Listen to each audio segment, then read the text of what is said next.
Që jam këtu, njëre mirë, më thoni kjo tash janë nisë së ndalet më, po që jam shtrirë me Terezi, trevi po lodh ku qeft vet.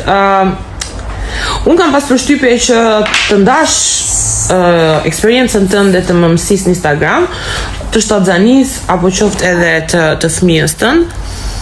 Nuk është gjëja më e mirë në botë dhe kjo jo vetëm për çështjen e privatësisë, e heqim më një këtë, po për faktin se çdo fëmijë, çdo nën ka karakterin e vet, ka mundësitë e veta, ka zhvillimin e vet, ka një jetë të caktuar sociale të vetën dhe nuk mund të jemi njësoj. Fëmijët tanë nuk janë njësoj, nuk zhvillohen njësoj, nuk kanë të njëjtat kushte etj.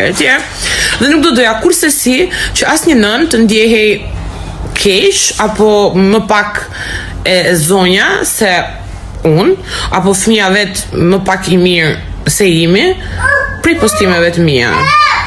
Okej, ishte alarm i rem, se trevi po bëne sikur kishte ardhur zerfiksja.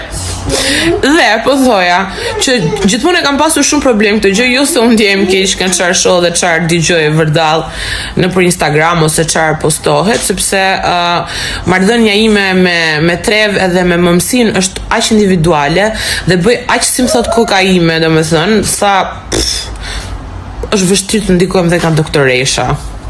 Jo më nga qa shoh vërdall. Por mendoj që takova dhe një mikeshën time faktikisht për një 2 ditësh dhe po më thoshte që shpeshherë e irritonin gjërat që shihte online ose e bënin ndjej keq, krijonte pikpyetje rreth aftësive të veta.